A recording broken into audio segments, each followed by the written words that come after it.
guys, bersama saya lagi dalam Alright Nampak Channel. Ini dia satu lagi ucapan pencerahan padu daripada YB ya, YB Zulkifli Ahmad, mantan Menteri Kesihatan. Ya, sudah sekian lama kita tidak mendengar beliau memberikan ucapan yang memang selalunya ya memberikan ucapan yang berani, ucapan yang berapi seperti mana yang akan saya bakal bawakan untuk kita juga hari ini, sahabat-sahabat semua yang turut mengkritik, yang turut menempelak pemimpin-pemimpin daripada lebay-lebay PAS ini, sahabat-sahabat semua yang sepertinya ya semakin sesat ya, seperti yang Muhyiddin kata bahwa PAS ini adalah parti ajaran sesat. Dan hari ini satu demi satu kita boleh melihat bagaimana parti ini semakin sesat, sahabat-sahabat semua. Jadi tanpa buang masa, mari kita tonton bersama video ini, sahabat semua ya, ucapan ya mantan Menteri Kesehatan ini, yaitu Zulkifli, YB Zulkifli. Assalamualaikum warahmatullahi wabarakatuh. Salam sejahtera, salam perpaduan, salam madani. Apa kabar orang Hulu Kelang? Apa kabar orang Gombak? Malay Banakam. Kewela Pintaca Wansahau. Alhamdulillah wassalatu wassalamu Rasulillah wa ala alihi wa sahbihi wa man walah. Begitulah kita merafak syukur pada Allah Subhanahu wa taala akan kehadiran tuan-tuan yang sudi mendengar penerangan kami pada malam ini. Di N18 Don Hulu Kelang. Tuan-tuan, pada PRU 15 yang lalu, media mendekati saya setelah saya menang pilihan raya umum dalam P9096 Kuala Selangor. Lalu saya diberitahu oleh media, dia kata, Yang Berhormat, you have become a giant killer, karena saya berdepan dengan lawan saya dan hari ini kawan baik saya Tengku Zafrul. Saya memandang kepada mereka, saya kata, I'm not the giant killer, but the giant has killed him. Dan giant itu bukan saya. Giant itu adalah warga pengundi P96 Kuala Selangor. Tuan-tuan tak kenal ke Selangor, tak apa nak tepuk pun. Tuan-tuan, malam ini saya ulangi retorik saya itu. Kerana apa, tuan-tuan? Kerana tuan-tuan pengundi N18 Hulu Kelang ini punya keistimewaan untuk menjadi sekali lagi the giant killer. Sebab itu saya ulangi. Mentelahan yang kita tampilkan seorang Sri Kandi, sosok tubuh pribadi, tokoh promising woman politician ini. Tetapi yang penting, tuan-tuan, untuk kali kedua setelah lawannya, mantan, saya nak sebut nama pun tak apa, nak show lah. Mantan menteri besar itu kalah kali pertama di tangan menteri besar kita. Pada kali ini insya-Allah, dengan izin Allah, dengan sokongan tuan-tuan, beliau akan tumbang di tangan setiausaha politik menteri besar kita. Sangat berwajaran tuan-tuan fikirkan perkara ini. Tuan-tuan, kerana tak perlu saya sebutkan track record mantan menteri besar ini. Ya, beliau telah memberi sedikit sebanyak sumbangan kepada negeri Selangor. Pastinya kita tidak menafikan semua itu. Tetapi tatkala beliau mendalangi makar rancangan jahat untuk menjatuhkan kerajaan yang diangkat dengan mandat rakyat dalam PRU ke-14 yang lalu, beliau telah menjadi pengkhianat nasional. Justru kerana itu kita mau benamkan sekali lagi di N18 ini. Saya masih menunggu beliau dan juga kawan-kawan beliau dan kuncu-kuncu beliau, termasuk kawan saya, Saudara Saifuddin Abdullah, termasuk Tan Sri Mahyudin Yassin, yang kemudiannya menjadi PM ke-8, tuan-tuan. Saya menulis satu surat terbuka yang panjang, bertanya kepada mereka, apa sebenar-benarnya? Apakah sebenar-benarnya sebab mengapa mereka meninggalkan? Ataupun dengan lebih tepat lagi, kerana apa mereka mengkhianati mandat rakyat yang sama-sama kita dukungi. Sehingga hari ini tuan-tuan tidak punya jawapan. Sehingga kini. Lalu tidak ada apa yang boleh saya berikan alasan kecuali mereka adalah sangat tamak dan sangat gelojoh, sangat rakus untuk menjadi pemimpin politik negara sementara mereka tahu kesemua itu adalah sangat berlawanan dengan sifat seorang Muslim. Kerana ini dia kadang-kali berlagak macam dia lebih Islam daripada kita. Tetapi pada tindakan itu sebenarnya telah berlawanan langsung, a direct opposition kepada ajaran Islam. Kenapa? Nabi mentarifkan seorang Muslim itu adalah al-muslimun anda syurutihim. Orang Muslim itu dipegang pada janjinya. Tetapi jelasnya mereka mengkhianati janji dan juga mengkhianati mandat rakyat. Justru karena itu tuan-tuan, saya sangat berhajatkan dengan sokongan tuan-tuan padu pada kali ini. Kita sikit terjejas dalam PRU ke-15 yang lalu, undi N18 ini.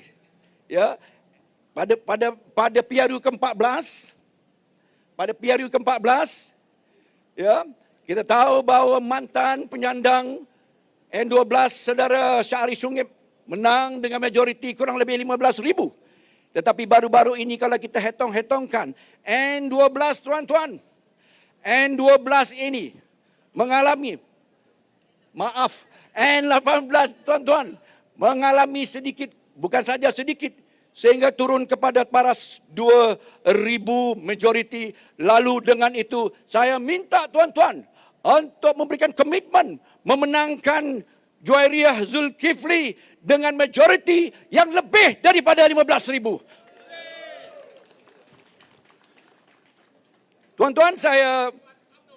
Tuan-tuan saya membaca pemikiran bukan tuan-tuan, tetapi ada di kalangan pengundi Melayu Islam yang hari ini mungkin dikatakan pengundi atas pagar. Ya, pengundi Barisan Nasional, kita harap jangan ada yang tiris. Berikan seluruhnya kepada calon. Begitu juga pengundi daripada Pakatan Harapan, jangan ada juga yang tiris. Ketika BN yang bertanding, kita berikan seluruhnya. Mesti ada crossover vote. Mesti ada transferability of votes. Ya, undi yang akan berpindah dengan tidak ada ketirisan. Namun tuan-tuan, pengundi atas pagar yang menjadi sasaran jahat, yang menjadi sasaran propaganda Perikatan Nasional. Mereka memainkan isu-isu agama. Mereka memainkan isu-isu yang kononnya, andainya sebenar-benarnya ya yang menjadi dalang memimpin atau yang mentadbir negara dan negeri bukannya Pakatan Harapan tetapi DAP, tuan-tuan. Segalanya yang salah DAP. Ada je masalah DAP. Seolah-olah hari ini tuan-tuan mereka membawa agenda apa? Islam terancam. Islam dalam bahaya. Dan justru kan itu saya tahu kita dikatakan, saya mendapat laporan ya, kajian daripada analis ya, bahawa TikToker mereka mengulangi untuk mencetuskan gelombang hijau kononnya dengan memainkan isu agama secara menakut-nakutkan pengundi. Khasnya pengundi atas pagar, pengundi Melayu Islam, tuan-tuan. Justru pada malam ini, mungkin saya akan mengambil sikit waktu untuk menerangkan bahawa sejak kita, tuan-tuan ingat, 1999, Parti Islam se-Malaysia, dulu parti saya dan kawan-kawan saya dalam amanah, bekerjasama dengan DAP. 99, 2003, 2008, 2013. Kita bersama dalam barisan alternatif Pakatan Rakyat. Sehingga apa tuan-tuan? Sehingga ketiadaan Tok Guru Ning Aziz. Tok Guru Ning Aziz berdepan dengan mendiang kapal Sing. Tidak ada yang lebih ganas daripada kapal Sing. Kapal Sing sebutkan apa dalam hal pelaksanaan Islam ini? Kalau hendak juga melaksanakan syariah, over my dead body katanya. Langkah mayat aku dulu. Di sebalik itu, Tok Guru masih lagi boleh menjalinkan kerjasama. Menjalinkan kerjasama ketika itu untuk apa? Untuk mengangkat keadilan, menentang kezaliman yang berlaku bukan saja kepada diri pribadi Dato' Sri Anwar Ibrahim, tapi kepada segala sistem yang syarat dengan penyalahgunaan kuasa dan kezaliman. Lalu, malam ini saya ingin membuat penerangan sikit. Apakah kerana DAP bersama kami dalam Pakatan Harapan dan hari ini Barisan Nasional, tanggunglah juga, akan terheret kononnya. Dan saya tahu ada pengundi asas Barisan Nasional yang tidak akan mengundi calon-calon kita, Pakatan Harapan, dan mungkin juga calon Barisan Nasional. Kenapa? Karena ada DAP dan DAP sangat mengancam Islam, sangat mengancam kedaulatan kesultanan dan agama. Tuan-tuan, dengan izin saya menyebutkan pada tuan-tuan, sebenarnya pandangan ini adalah sangat berkesalahan dengan bagaimana Nabi Junjungan Besar mengurus tadbir kota Madinah.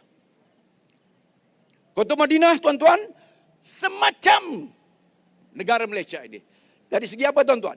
Dari segi kepelbagaian kaum, agama, budaya, etnik, kabilah, dan segalanya. Ia adalah masyarakat yang sempurna kemajmukannya.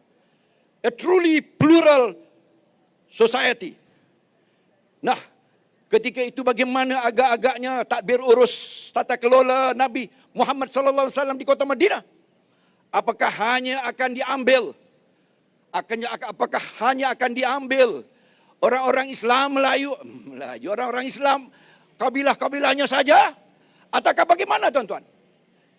Dulu saya ingat mantan Tok Guru saya Haji Hadi itu, dia suka menyebutkan perkara ini. Tapi sejak belakang ni, tuan-tuan, tak pernah disebut. Ini mantan muridnya mengulangi kata-katanya. Sebab saya belajar ini lebih awal daripada berkenalan dengan Haji Hadi. Tuan-tuan, saya ingin sebutkan ini. Apakah kerana DAP berada dengan Pakatan Harapan, lalu tuan-tuan, orang Islam Melayu tidak layak, bahkan ada yang kali-kali haram menyokong Pakatan Harapan. Sebab itu mereka menjadikan politik mereka satu agama. Parti mereka itu parti agama yang berakidah. Kalau sokong mereka, masuk syurga. Kalau tolak mereka, masuk neraka. Tak undi mereka, tak dapat syurga. Undi mereka, confirm boleh masuk syurga, tuan-tuan. Rasulullah, Nabi Junjungan Besar, ketika sedang menjadi Nabi. Dengar tuan-tuan ya. Ketika telah menjadi Nabi, mengulangi satu episod dalam sejarah hidupnya. Ini dikatakan sirah Rasulullah. Sejarah hidup Nabi. Pada umurnya 10 tahun. Pada umur Nabi 10 tahun. Nabi menyaksikan satu perjanjian.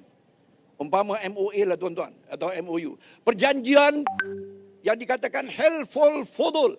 Perjanjian yang baik. Yang mana Nabi menyaksikan perjanjian itu di antara pembesar-pembesar Quraisy dan kabilah-kabilah Arab di Mekah selepas peperangan Fujar, peperangan yang mengakibatkan orang-orang marhain, orang-orang bawahan dizalimi, dibunuh, ya, peperangan yang sangat panjang keberontakannya, tuan-tuan. Macam panjangnya keberontakan politik, krisis politik pada sesi Parlimen ke-14 tak berhujung 5 tahun, tuan-tuan. Lalu ambil ringkas cerita fast forwardnya, tuan-tuan. Ketika telah termeterai, apa agendanya? Mengangkat keadilan, mendukung keadilan, membanteras segala bentuk kezaliman. Itu agendanya. Dalam kerangka itu, termeterainya perjanjian ini. Saya nak sebutkan malam ini, kalau dengar kawan-kawan saya daripada PAS, daripada Perikatan Nasional di belakang sana, tolong dengar sikit. ataupun yang memantau kita di live FB, Rasulullah SAW menyebutkan, laqad syahidtu fi baiti amumati Abdullah ibni Juda'an. Aku menyaksikan perjanjian ini di rumah pamanku, pakcik-pakcikku, antara lain di rumah Abdullah ibni Juda'an, pakciknya, his uncle. Ambil ringkas ceritanya, kenapa? Untuk mengangkat agenda membantras kezaliman, mengangkat keadilan. Itu agenda besar. Tuan-tuan, lalu Rasulullah bersabda, "Lau du'itu bihi fil Islam." Seandainya aku sekali lagi dipanggil dan diundang untuk memeterai perjanjian seumpama ini, rentas semua kaum, agama dan budaya, dan juga apa juga bentuk pertubuhan, pasti aku akan menerima. La ajabtu, kata Rasulullah, sadaqa Rasulullah sallallahu alaihi wasallam. Atas dasar itulah kami daripada Parti Amanah Negara dan kawan-kawan daripada PKR, daripada keadilan, dan satu masa dahulu PAS menggunakan ini sebagai hujah untuk bersama dengan DAP dalam tahun 1999, 2003, 2008, 2013. Tapi hari ini tuan-tuan berpatah balik, seolah-olah wahyu masih tunggu lagi kepada pimpinan dia. Berubah hukum dia tak boleh tuan-tuan. Haram pula. Dan menjadikan kerjasama kita dengan DAP itu satu yang membawa kepada ancaman Islam tuan-tuan. Sementara kita sangat jelas. Di mana kita setiap kali kita memeterai perjanjian dengan DAP, tuan-tuan, dalam kerangka Hulful Fudul, perjanjian Rasulullah itu di Mekah pun ada kerangka. Tapi dalam konteks kita, dalam barisan alternatif, dalam Pakatan Rakyat, dan kini dalam Pakatan Harapan, kita punya kerangka yang jelas. Tidak ada kompromi sedikit pun. Apa kerangkanya tuan? Dalam bingkai perlembagaan persekutuan. Di mana agama Islam adalah agama persekutuan. Mesti dihormati. Kedua, kedudukan bahasa Melayu 152 adalah lingua franca, bahasa rasmi persekutuan. Ketiga, kedudukannya orang Melayu, kedudukan istimewa orang Melayu dan juga Bumi Putra seluruhnya adalah diperuntukkan, dihormati. Tidak pernah ada sekalipun DAP mempertikaikan perkara ini kerana kerangkanya jelas. Apa yang mau kita bangkitkan adalah sebuah negara yang adil, memperjuangkan keadilan untuk semua, membantras segala kezaliman. Itu dia tuan-tuan. Maka saya nak tanya pengundi-pengundi Perikatan Nasional di belakang sana. Sudikah tuan-tuan untuk membuat satu anjakan peralihan ketetapan supaya kali ini jangan sekali-kali diperbodohkan dan dimomokkan akan hal boogeyman DAP ini. Jangan ditakut-takutkan dengan politik ketakutan ini. Karena ia adalah sangat berkesalahan dengan agama Islam. Sebab agama Islam inilah yang menganjurkan, memuliakan, ya, dan bersedia untuk bekerja sama dalam framework yang jelas, dalam memorandum yang jelas, dalam perjanjian yang jelas. Itulah janji yang mesti dihormati. Bukan seperti mana dilakukan oleh Mahyudin Yassin dan Azmin Ali dan kucu-kucu dan kawan-kawannya. Mereka langgar saja tuan-tuan. Itu yang sangat berkesalahan dengan Islam.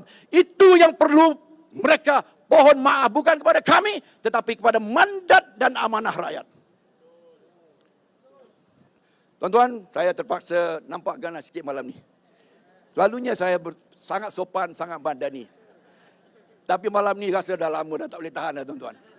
Hari-hari dengar TikTok, hari-hari dengar cemohan ini, hari-hari dengar kita. Bukan saja orang kawan-kawan DAP yang kafir, tu kata kafir. Sila-sila kami pun juga turut jadi kafir tuan-tuan. Sebab apa? Sebab dia mudah-mudah mengkafirkan orang lain. Satu masa kawan-kawan UMNO ni memanglah. Ingatlah Datuk Long Maram. Ingat. Imam, sembahyang 2 imam. Sembelih tak boleh makan. Ijab kabul tak sah. Ada seorang kawan saya pemimpin PAS yang mengulangi ijab kabulnya. Kenapa? Karena imamnya adalah daripada UMNO. Dahsyat tak dahsyatnya tuan-tuan. Ini adalah perkara yang disebutkan oleh Datuk Usman sebentar tadi. Yang merosakkan kita. Ia menjejas dan merosakkan keharmonian antara agama dan kaum di negara ini. Sementara apa tuan-tuan? Sementara Islam mengangkat kemuliaan agama, budaya dan kaum, diraihkan. Islam pada sifatnya Islam begitu. Itu yang dikatakan mengangkat karamah insaniyah yang diulang-ulang sebut oleh PMX, Perdana Menteri yang kita kasih itu. Sebab dia sangat madani. Sebab apa? Sebab kemuliaan insan itu adalah paling penting. Islam celebrates. Islam mengangkat kemuliaan semua kaum, agama dan budaya. Dengan ayat yang Allah Ta'ala sebutkan. Kalau diizinkan saya sebut satu lagi ayat. Walaqad karramna bani Adam.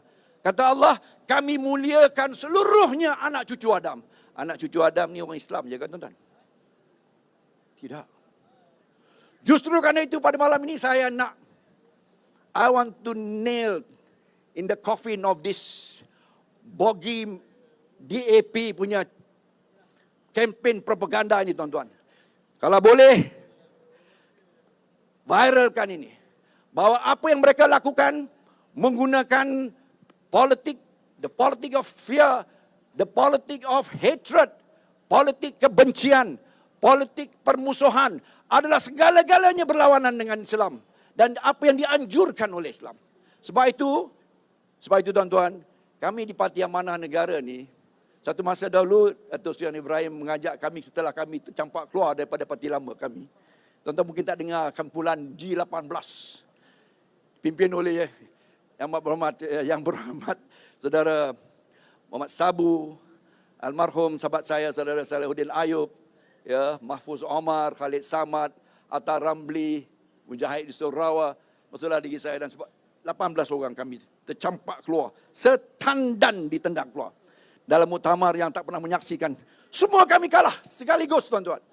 Ketika itu Datuk Seri Anwar Ibrahim mau kami bersama dengan keadilan, parti keadilan. Kan lebih mudah. Ya, YB Ju ya. Tetapi tidak. Kami sengaja dengan kejelasan niat dan tujuan, kami tidak mau monopoli perjuangan Islam itu kononnya hanya dipegang dan diambil oleh PAS. Lalu hari ini tuan-tuan, kalau mereka ada pandangan, satu pandangan pada dasar politik, Parti Amanah Negara akan pasti kontes, akan pasti lawan. Andainya kalau perlu lawan, kerana kita tidak boleh mengizinkan atas nama Islam, Islam diperkudakan oleh golongan parti lama saya itu, tuan-tuan. Jadi, saya diminta oleh terus berceramah, until Datuk Kepala Adam sudah berada di sini. Ya, tuan-tuan, seperti mana yang disebutkan oleh Datuk Usam, dalam Islam, kalau kita mau mengubah sesuatu, mestilah lebih, yang diubah itu lebih baik. Itu konsep yang dibawa oleh PMX. In uridu ilal islah. Yang aku mau hanyalah penambahbaikan. Tetapi tuan-tuan, andainya tuan-tuan silap congakan tuan-tuan, silap percaturan tuan-tuan pada 12 hari bulan. Kita takut. Kononnya, Perikatan Nasional mengintai-ngintai untuk menawan Selangor tuan-tuan. Ini kerusi N18 Kuala Hulu Kelang ni pun tuan-tuan. Sebab tu saya datang.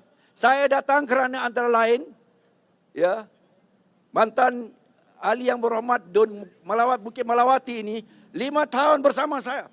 Dan saya tahu ini adalah tokoh figura sosok Sri Kandi yang layak untuk tuan-tuan angkat supaya kerusi N18 ini menjadi salah satu kerusi yang kita sumbangkan untuk kembali menawan mentadbir Selangor. Jadi tuan-tuan, justru kerana itu, saya ingatkan tuan-tuan, tidak ada satu negeri pun di seluruh persekutuan Malaysia ini tuan-tuan, yang punya kepimpinan seperti mana kepimpinan yang berhormat Datuk Seri Amiruddin Syari, Menteri Besar kita. Bukan 10 macam mana zaman Azmin Ali yang mengambil alih daripada Tan Sri Khalid Ibrahim. Dia mengambil alih saja. Dia tak boleh kata itu adalah legasiku. Tetapi hari ini tuan-tuan tahu berapa program menjaga kemaslahatan warga Selangor tuan-tuan. Daripada orang putih kata from the cradle to the grave. Orang Melayu kata daripada Buayan sampai ke Liang Lahat. Orang Arab kata minal mahdi ilal lahdi. Kita jaga warga Selangor ini tuan-tuan. Dengan segala program yang dikatakan Iltizam Penyayang Selangor. Berteraskan 5 program. Pertama Iltizam Penyayang Selangor. Menjaga, memberdayakan rakyat Selangor. Bermula dengan dulunya Tawas, sekarang Anas. Di mana setiap seorang bayi yang dilahirkan di Selangor diberikan apa yang dikatakan sebagai peruntukan caruman RM500 sehinggalah bersedia untuk mungkin insya-Allah melangkah kaki ke Menara Gading, ke IPT dan sebagainya. Caruman itu hanya ada di mana tuan-tuan? Hanya ada di Selangor. Keprihatinan kepimpinan daripada bayi lagi. Dan kalau usia tua SMUE, Bingkas. Itu bukan saya punya kerja alat menang satu-satu tuan-tuan. Kita dengar nanti Menteri Besar kita. Itu hanya baru satu. Iltizam 2 minit, okey. Iltizam memberdayakan, empower, memperkasakan, mudahnya lah. Bahasa itu silap-silap sebut lain pula maksudnya. Iltizam memperkasakan rakyat Selangor. Pertama. Kedua, iltizam memperkasakan kesihatan rakyat Selangor. Saya diberi amanah oleh Exco sebentar tadi, mantan Yang Berhormat Datuk Siti Maria. Setelah memimpin STFC, kita bergelut dengan menangani cabaran pandemik COVID-19. Tuan-tuan ingat? Tuan-tuan ingat bagaimana kita di Selangor berdepan dengan tidak boleh perkongsian data daripada JKNS, daripada Putrajaya. Tim saya, I would dare say, saya berani mengatakan, we have the best team, the best brain and the best experts in my team at SDFC. Kita struggle. Saya kata apa? You suruh kami bertinju, you campak kami dalam apanya in the ring, you force us in the ring, you blindfold us, then you tie our hand. Sebab banyak perkara yang tidak dapat kita lakukan. Itu pun kita lakukan yang terbaik. Dengan selangkah yang kita mendahului MySejahtera, dengan program TTRS, banyak lagi tuan-tuan, tak cukup 2 minit ini tuan-tuan. Jadi saya nak pendekkan, itu iltizam kesihatan Selangor Penyayang. Ketiga, iltizam pendidikan. Keempat, iltizam kesihatan, iltizam kesihatan sudah, iltizam perumahan, dan akhir sekali iltizam keusahawanan. Tuan-tuan, beri saya contoh satu negeri yang membawa 46 program ini. 46 keseluruhannya program. Daripada saya sebutkan tadi, Buayan sampai ke Liang Lahat. Daripada apa? From the cradle to the grave. We take care of the berapa bilion sekarang ni? We have now a cash reserve of 3.4 bilion tak silap saya. Negeri Selangor memacu pertumbuhan yang paling baik dalam tahun 2022. Sementara the national GDP growth, pertumbuhan KDNK keluaran dalam negara kasar adalah 3.8, kita memacu 11.8% pertumbuhan negeri Selangor, tuan-tuan. Tuan-tuan mungkin tak berapa perasan apa maksud pertumbuhan ini, tuan-tuan. Pertumbuhan dalam keluaran negara kasar ini, tuan-tuan, adalah sekaligus mengisyarat dan mencerminkan kemajuan sesebuah negeri. Kerana apa? KDNK itu mengukur keseluruhan kegiatan ekonomi. Sama ada dalam membentuk services perkhidmatan ataupun goods. Ya tuan-tuan? Tak payahlah saya pergi formula-formulanya tuan-tuan. Pokoknya ia adalah ekonomi yang dipacu pertumbuhan itu oleh Exco dan Menteri Besar. Terbaik itu sahabat semua, pencerahan padu daripada mantan Menteri Kesihatan kita, iaitu YB Zulkifli. Sahabat-sahabat semua, memang terbaik. Kita boleh nampak awalnya beliau mengatakan pentadbiran PAS di Kelantan yang memang gagal segagalnya. Dan hari ini diakhiri dengan bagaimana kerajaan negeri Selangor ini membawa satu pembangunan, perubahan yang begitu besar kepada negeri Selangor. Jadi kita berharap rakyat Selangor ya terus memberikan mandat ini kepada kerajaan perpaduan yang bakal ditubuhkan bersama dengan Pakatan Harapan dan juga Barisan Nasional. Jadi terbaik, ini saja apa yang saya ingin sampaikan hari ini. Terima kasih kerana bersama. Anda boleh berikan komen dalam ruangan komen, tapi ingat komen dengan cara berhema. Dan sekali lagi izinkan saya untuk mengundurkan diri dan seperti biasa, peribahasa mengatakan, tak apa pun kangkap, 2 tahun keinginan. Dalam bahasa Melayunya, tepuk dada, tanya selera. Sekian saya daripada Orang Dapat Channel. Kita berjumpa lagi dalam info dan update yang seterusnya. Sekian. Bye-bye.